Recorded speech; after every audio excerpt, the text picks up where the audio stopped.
نحمده ونصلي على رسوله الكريم اما بعد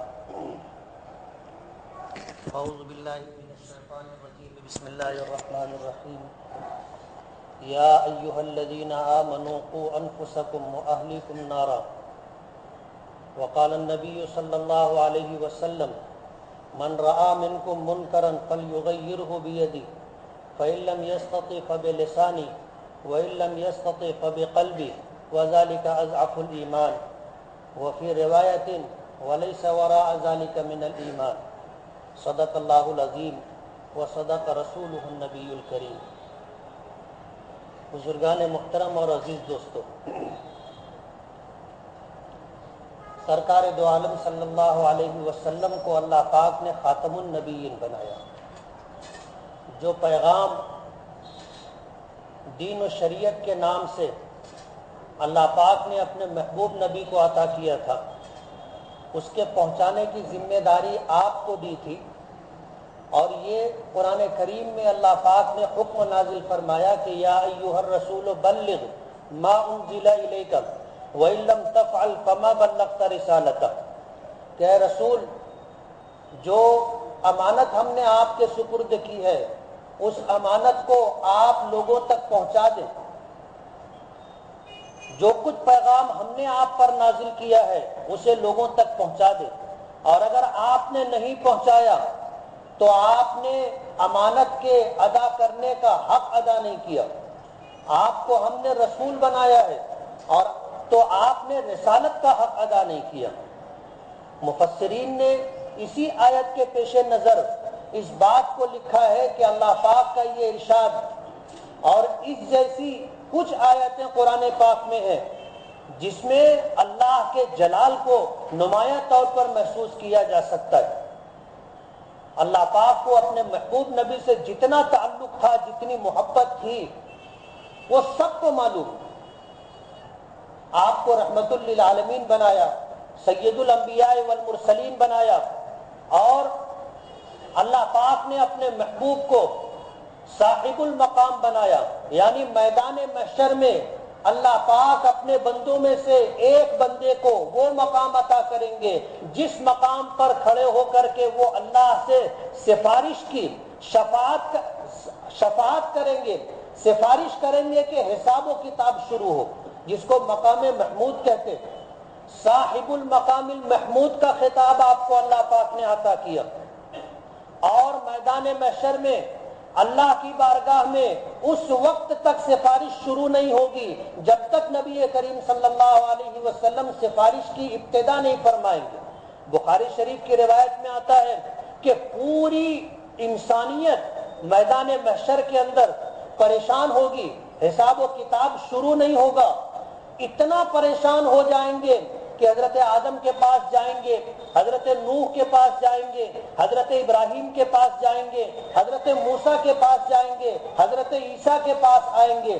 سبھی کہیں گے کہ ہمیں آج یہ ہمت اور جرأت نہیں ہے کہ اللہ کی بارگاہ میں کھڑے ہو کر کے یہ عرض کر سکے کہ اللہ حساب و کتاب شروع کرے.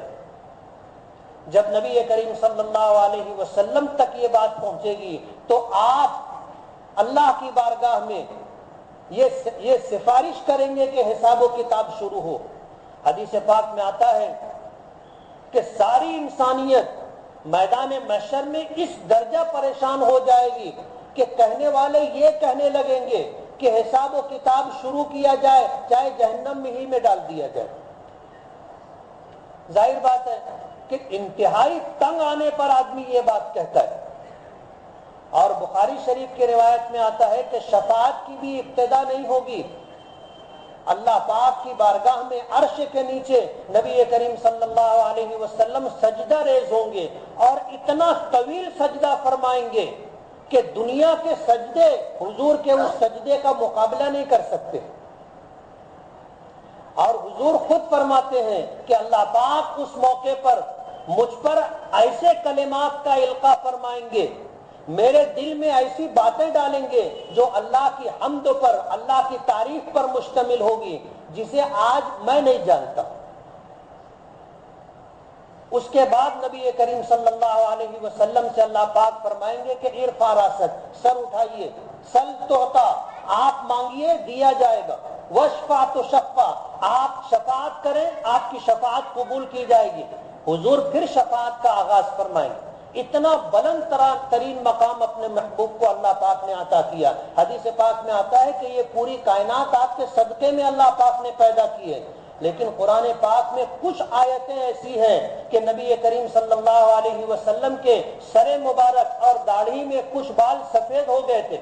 صحابہ کرام نے عرض کیا کہ اللہ کے رسول آپ کے بال سفید ہونے لگے، تو حضور نے فرمایا تھا کہ شیبتنی ہود و اخواتها، کہ مجھے سورہ ہود کی اور اس جیسی سورتوں کی کچھ آیتوں نے بوڑھا کر دیا۔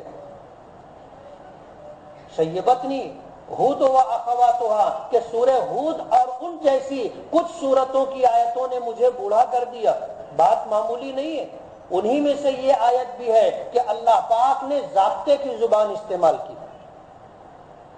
اور ضابطے کی زبان یہ تھی یا ایھا الرسول بلغ ما انزل الیک من ربک، کہ اے رسول جو پیغام ہم نے آپ کو دیا ہے وہ آپ لوگوں تک پہنچا دیں۔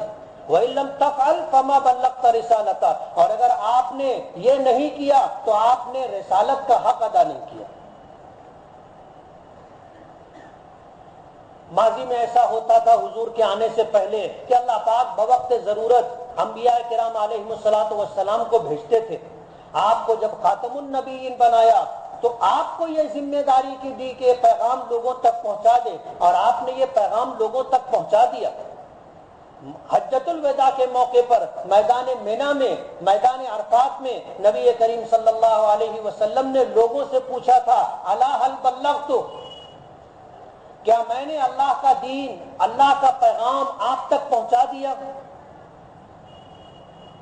حضور نے لوگوں سے پوچھا تھا، 1,24,000 کا مجمع تھا۔ اللہ پاک نے یہ انتظام فرمایا تھا کہ اپنے محبوب کی آواز 1,24,000 انسانوں تک بغیر کسی ذریعے کے اللہ پاک پہنچا رہے تھے۔ سارے صحابہ کرام سن رہے تھے۔ حضور نے پوچھا تھا الا هل بلغت، اللہ نے جو امانت مجھے سپرد کی تھی، اللہ نے جو دین مجھے عطا کیا تھا، اللہ نے جو اپنا قرآن مجھے دیا تھا، اللہ نے جو پیغام مجھے دیا تھا، جو امانت مجھے دی تھی، وہ میں نے تم تک پہنچا دی۔ صحابہ کرام نے بیک زبان کہا تھا کہ نعم یا رسول اللہ، قد بلغت الرسالۃ وادیت الامانۃ ونصحت الامۃ، کہ اللہ کے رسول آپ نے رسالت کا حق ادا کر دیا، آپ نے وہ امانت جو اللہ نے سپرد کی تھی آپ نے اس امانت کو ادا کر دیا۔ وَنَصَحْتَ الْأُمَّةَ، اور آپ نے اپنی امت کے ساتھ خیرخواہی کی۔ جب لوگوں نے یہ جواب دیا تو حضور نے آسمان کی طرف انگلی اٹھائی تھی، اور اس انگلی کو آپ نے نیچے اس طرح کرتے ہوئے یہ عرض کیا تھا اللہم اشہد علی ھذا، کہ اللہ تو اس پر گواہ ہو جا۔ 3 مرتبہ آپ نے فرمایا اللہم اشہد علی ھذا، کہ اللہ تو اس پر گواہ ہو جا۔ نبی کریم صلی اللہ علیہ وسلم نے اپنی ذمہ داری پوری کر دی۔ آپ خاتم النبیین تھے، قیامت تک آپ کے بعد کوئی نبی آنے والا نہیں، اللہ کسی کو نبی اور رسول بنا کر بھیجے گا نہیں۔ اس لیے نبی کریم صلی اللہ علیہ وسلم نے 1,24,000 انسانوں کو خطاب کرتے ہوئے یہ بات فرمائی تھی کہ تم میں کا ہر شخص ذمہ دار ہے، تم میں کا ہر شخص ذمہ دار ہے، جس کو دین کی کوئی بات معلوم ہو وہ دوسروں تک پہنچائے۔ یہ ذمہ داری آپ نے لوگوں کے سر ڈال دی، اور قیامت تک آنے والے انسانوں کو اللہ پاک نے ذمہ دار بنایا۔ آج ایسا ہو گیا کہ جیسے اصلاح معاشرہ ایک وقتی ضرورت سمجھ لی گئی، اصلاح معاشرہ ایک وقتی ضرورت سمجھ لی گئی کہ کہیں ضرورت محسوس کی اور زیادہ شدت کے ساتھ محسوس کی تو اصلاح معاشرہ کا پروگرام شروع کر دیا، تھوڑے سے حالات قابو میں آئے، اصلاح معاشرہ کا پروگرام بند۔ جیسے فائر بریگیڈ کی گاڑی ہوتی ہے، کہیں آگ لگ گئی فوراً گاڑی بھیج دیتے ہیں، آگ بجھ گئی وہ گاڑی آ کر کے پھر ریڈی کھڑی رہتی ہے، مہینوں کھڑی رہتی ہے۔ یہی حال آج اصلاح معاشرہ کا ہو گیا کہ اسے ہم نے وقتی ضرورت سمجھ لیا۔ یہی وجہ ہے کہ حالات جتنے بد سے بدتر ہوتے جا رہے ہیں وہ سب کو معلوم. عیدگاہ کے میدان میں نے جو بات کہی تھی کہ آج مسلمان نہیں ہمارے غیر مسلم بھائی جو سماج کا درد رکھتے ہیں آ کر کے یہ کہنے لگے کہ اپنی مسلمان بہنوں اور بیٹیوں کو آپ سمجھاؤ, اپنا محلہ چھوڑ کر کے ہمارے محلے میں آ کر کے, ہماری گلیوں میں آ کر کے وہ پبلک بورڈ سے فون کرتی ہیں, موبائل کا استعمال کرتی ہیں, اور جس طرح کی برائیاں وجود میں آ رہی ہیں وہ سب کو معلوم ہے. ہم نے تو محسوس کیا تھا, ہمیں تو لوگ پہلے آ کر کے بتاتے ہیں. عیدگاہ پر میں نے یہ بات کہی تھی, لیکن دکھ کی بات یہ ہے کہ جیسے اصلاح معاشرہ کی ہر بات کو لوگ جیسے اس پر سیاست کرنے لگ جاتے. ہماری جامع مسجد میں بورڈ لگا ہے, جس نے پڑھا ہوگا اس نے پڑھا ہوگا, جس نے نہیں پڑھا ہوگا نماز کے بعد پڑھ لینا کہ بیٹی خطرے میں, بیٹی خطرے میں, آپ پڑھ لینا. یہ مضمون پڑھنے سے تعلق رکھتا ہے. آج شہر میں شہر بھر کے سنجیدہ علماء, مختلف مکاتب فکر کے ذمہ داران, تعلیم یافتہ افراد, سماجی درد رکھنے والے افراد 2 میٹنگ لے چکے ہیں, اور عنوان صرف یہی کہ آج مسلم خواتین, ہماری بیٹیاں, ہماری بہنیں اپنے محلوں سے نکل کر کے پرائے محلے میں جا کر کے اور غیر مسلم لوگوں کے ساتھ ناجائز تعلقات قائم کر رہی ہیں. اور روزانہ کا یہ مسئلہ ہے, روزانہ کا یہ مسئلہ ہے. شہر کے علماء نے رات میں میٹنگ لی تھی, ہماری حج کلاس تھی, اس میں یہ طے کیا کہ اس طرح کے حالات شہر کے ہیں اور ہم لوگوں کو اس پر سنجیدگی کے ساتھ غور کرنا چاہیے. میں جا نہیں سکا تھا, لیکن میں نے اپنا پیغام بھیج دیا تھا کہ آپ اس لائن سے جو بھی فیصلہ کرو گے میں آپ کے ہر فیصلے سے 100% متفق ہوں. مجھے معلوم ہے لوگ پہلے آ کر کے ہم لوگوں کو بتا دیتے ہیں کہ کیا ہو رہا ہے, ہمارا شہر کس رخ پر جا رہا ہے. دیکھنے والے دیکھتے ہیں, سمجھنے والے سمجھتے ہیں, اور جن کو کہنا ضروری سمجھتے ہیں ان کو بتا دیتے ہیں. ہمارے کان پر بھی آواز آتی ہے. عیدگاہ جیسا مجمع کہیں نہیں ملتا. میں نے وہاں یہ بات وضاحت سے کی تھی, لیکن لوگ اس پر بھی سیاست کرتے رہے. جب یہ مصیبت چل کر کے ان کے گھر پہنچے گی, جب ان کی بہن اور بیٹیاں ان حالات کا شکار ہوں گی, جب ان کو اندازہ ہوگا. کہتے ہیں نا کہ خربوزے کو دیکھ کے خربوزہ رنگ پکڑتا ہے, اور برائی برائی کو دعوت دیتی ہے.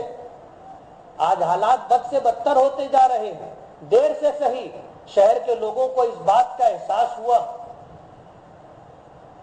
اور ہمیشہ اصلاح معاشرہ کے پروگرام کو, آج نہیں ماضی میں بھی اصلاح معاشرہ کے پروگرام کو ہمیشہ سیاست کرنے والوں نے اس کو سیاست کی نظر کرنے کی کوشش کی. ان کے نزدیک دنیا ہی سب کچھ ہے. ان کے نزدیک اپنی عزت کہو, اپنی بہن بیٹی کی عزت کہو, شاید ان کے نزدیک اس کا کوئی مقام نہیں ہے. نبی کریم صلی اللہ علیہ وسلم نے خاص طور پر اس کی تاکید کی کہ تم میں سے جو شخص برائی کو ہوتا ہوا دیکھے اسے طاقت ہو تو ہاتھ سے روکے,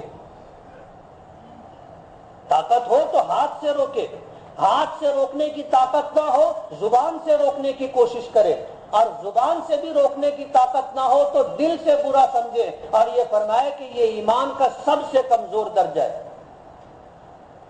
اور ایک روایت میں آپ نے یہ بھی فرما دیا کہ اس کے بعد ایمان نام کی کوئی چیز باقی نہیں رہتی کہ آدمی برائی کو ہوتا ہوا دیکھے اور اس کو دل میں بھی برا نہ سمجھے. ایسا شخص اس کے پاس ایمان نہیں ہے. ابو داؤد شریف کی روایت ہے, اور یہ حدیث ابو داؤد شریف میں موجود ہے کہ حضور نے فرمایا کہ جس شخص کے دل میں برائی اور نافرمانی کو دیکھ کر کے برائی ہونے کا جذبہ دل میں نہ ہو, کہ دل کہے کہ یہ برا ہے. اب جب دل یہ بھی